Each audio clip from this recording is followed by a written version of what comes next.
ሰላም ጤና ይስጥልኝ።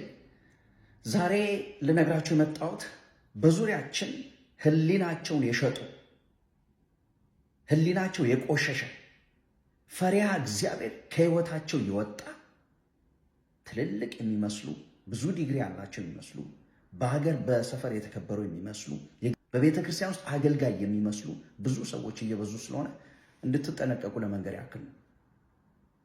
ሰሞኑን አንድ የእርዳታ ድርጅት ውስጥ ቦርድ ሜምበር እንደሆነ ተጠየቅኩኝና ያንን ቦርድ ሜምበር ከበስተጀርባው ሳጠነው አፍሪካ ውስጥ ህፃናቶችን እንረዳለን በሚል የምስኪን አፍሪካኖችን ፎቶና ቪዲዮ እየቀረጹ እዚሁ ካናዳና አሜሪካ ውስጥ በሚሰበስቡት ገንዘብ 90% የሚሆነውን ገቢ ለአድሚኒስትሬሽን እያዋሉ የሚኖሩ ሰዎች እንደሆኑ ደረስኩበት።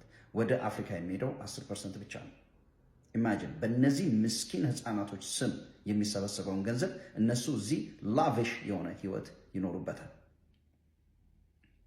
ሰሞኑንም እንደዚሁ ከሊባኖስ አንዲት ሴት እንደዚሁ ደውላልኝ፣ እባክህ ትልቅ ችግር ላይ ነኝ ያለሁት፣ ወደ ካናዳ ለመምጣት ብዬ የገዛሁት ፕሮሰስ እየተካሄደ እያለ ድንገት የእስራኤልና የሊባኖስ ጦርነት ሲነሳ የምኖርበት ቤት በቦምብ ሲመታ ዶክመንቴ በሙሉ ተቃጠለ እና እዛ ያሉ ሰዎችን ኮንታክት እንድታደርግልኝ ነበር አለች። እንደ የምን ፕሮሰስ ነው የገዛሽው ስላት የስደተኛ ወረቀት። ይሄ እኮ ታዲያ የካናዳ መንግስት በነፃ የሚሰጠው ነው አልኳት።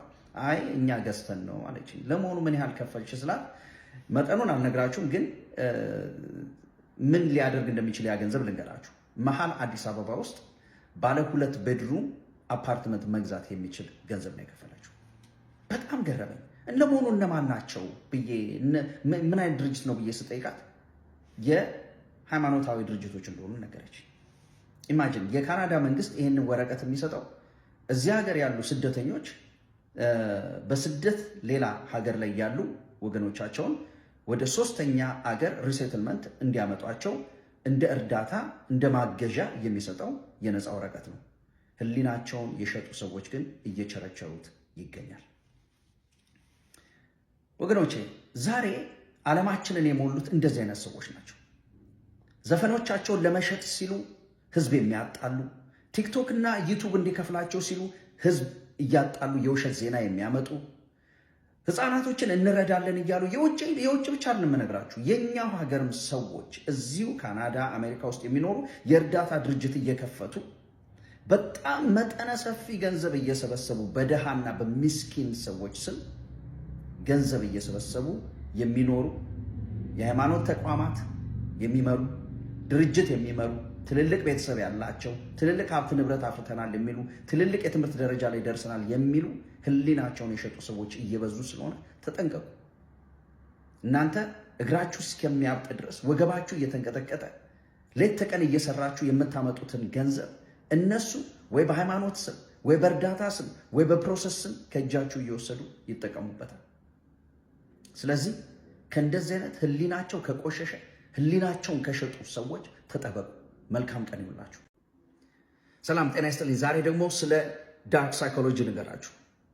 ዳርክ ሳይኮሎጂ ማለት ሰዎች ሊያደርጉ የማይችሉትና የማይወዱትን ነገር እናንተ ካላደረጋችሁ እያሉ ስነ ልቦናዊና ስሜታዊ ጫና በመፍጠር በዙሪያችሁ ያሉ ሰዎች እውነት ነው እንዴ ለምንድን ነው የማታደርገው እያሉ በእናንተና በዙሪያችሁ ባሉ ሰዎች መካከል ጠላትነት እንዲፈጠር የሚያደርግ ሳይኮሎጂ ማለት ነው።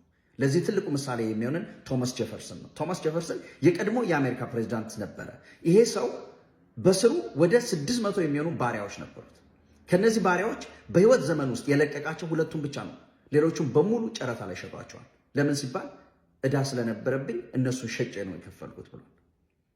የሚገርመውን ታሪክ ልንገራችሁ። ቶማስ ጄፈርሰን ግን የባሪያ ንግድ እንዲቆም ግንባር ቀደም ተከራካሪ ሆኖ ያንን እንቅስቃሴ ሲመሩ ከነበሩ ሰዎች ውስጥ አንዱ። እሱ ግን 600 ባሪያዎች ነበሩት። ዳርክ ሳይኮሎጂ ያላቸው ሰዎች ልክ እንደዚህ ናቸው። እነሱ መስራት የማይችሉትን ነገር፣ እነሱ ማድረግ የማይፈልጉትን ነገር እናንተ ላይ ጫና በመፍጠር በእናንተና በምትመሩት በእናንተና በዙሪያችሁ ባሉ ሰዎች መካከል ጠላትነት እንዲፈጠር ማድረግ ነው።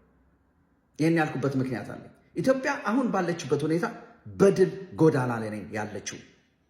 ደስ የሚለው ደስ ይበለው፣ ደስ የማይለው ደግሞ ምንም ማድረግ አንችልም። ይሄ ግን ፋክት ነው፣ የሚካድ አይደለም። በዚህ ባለፉት ዓመታቶች ውስጥ ኢትዮጵያ በኢነርጂው ዙሪያ የህዳሴ ግድብን ኖቴን እያየው ነው የምነግራችሁ። የኮይሻ ሃይድሮ ፕሮጀክትን፣ የቱሉ ሞያ ጂኦተርማልን፣ የናሽናል ኦይል ሪፋይነሪ የነዳጅ ማውጫውን አሳክታለች። አንዳንዶቹ በሂደት ላይ ያሉም ቢሆኑ በከተማ ልማት ዙሪያ ስንመለከት አድዋ 00 የአዲስ አበባ ኮሪዶር ልማት እንደገና ደግሞ 71 የሚሆኑ ስማርት ከተማዎችን በመመስረት በቱሪዝም ዙሪያ ስንመለከት ጎርጎራ፣ ወንጪ፣ ኮይሻ፣ ደንቢ የኢኮሎጂ ሄሪቴጅ ሳይት ሞደርናይዝ በማድረግ እነ ላሊበላን እነ የጎንደርን ካስል ሞደርናይዝ በማድረግ በዲጂታሉ ዓለም ደግሞ ስንመለከት ዲጂታል ኢትዮጵያ 2025 እንደገና ኢንዱስትሪያል ፓርኮችን በማዘመንና በጣም በሰፋ ሁኔታ ጥሩ ሰርቪስ መስጠት እንዲችሉ በማድረግ እንደገና ደግሞ የድሬዳዋ ፍሪ ትሬድ እንደገና ደግሞ በፊት ለፊታችን እየመጡ ያሉት የቢሾፍቱ የኤርፖርት በጣም ከ12 ቢሊዮን ዶላር በላይ ይፈጃል ተብሎ የሚጠበቅ ሜጋ ፕሮጀክት እንደገና የአዋሽ ወልዲያ ይሄ ኢትዮጵያን ከጥግ እስከ ጥግ የሚያስተሳስር የባቡር መንገድ ይሄ መንገድ ካለቀ የ60% የሚሆነው የኖርዘርኑን ትሬድ በሙሉ የሚሸፍን በጣም የሚገርም ኢኮኖሚ የሚፈጥር ነገር ነው። አንድ ነገር ንገራችሁ፣ ኢትዮጵያ እነዚህን ነገሮች ለማሳካት ከ35 እስከ 42 ቢሊዮን በቢ ነው የምነግራችሁ ዩኤስ ዶላር አውጥታለች። እስከ ላስት ይር ድረስ ኢትዮጵያ 5ኛ the largest GDP ያላት የአፍሪካ ሀገር ሆናለች። ኢትዮጵያ ወደ ድል ጉዞ እየሄደች ነው። ብዙ ነገር እያሳካች ነው። በዚህ ፕሮጀክቶች ውስጥ ሁሉ ነገር ተካተው መስመር ውስጥ ከገቡ የኢትዮጵያ ጂዲፒ ለሚቀጥሉት 10 ዓመታት ከ8 እስከ 10% ያድጋል ተብሎ እነ IMF እነ ወርልድ ባንክ የመሰከሩለት ትልቅ ፕሮጀክት ነው። ስለዚህ ኢትዮጵያ አሁን ባለችበት ሁኔታ ትልልቅ የዜና አውታሮች ኢኮኖሚስቶች የመሰከሩለት አስተማማኝ የሆነ ኢኮኖሚያዊ እድገት እያሳየች ያለች አገር እንጂ ብዙዎች እንደሚሉት ወይም አንዳንዶች እንደሚናገሩት ድንኳን ተጥሎ ነጠላ ተዘግዝቆ የሚለቀስላት አገር አይደለችም። የውስጥ ስብራት አለን፣ እውነት ነው። አለመግባባት አለ፣ እውነት ነው። መፈናቀል አለ፣ እውነት ነው። ጦርነት ነበር፣ እውነት ነው። ነገር ግን እንደ ህዝብ እነዚህ ነገሮች አስታርቀን እያስተካከልን ወደ ድል እንሄዳለን እንጂ እኛ ኢትዮጵያን የምንወዳት ሰዎች የድል ጉዞ ላይ እንዳለች እናውቃለን። ድሏን ሰለብሬት እናደርጋለን። ማልቀስ የሚፈልግ ግን ማልቀሱን ይቀጥል። ኢትስ አ ሪዛልት ኦፍ ስትረስ። የእናንተን ዳርክ ሳይኮሎጂ ግን እዛው ያዙት። መልካም ቀን ይሁንላችሁ።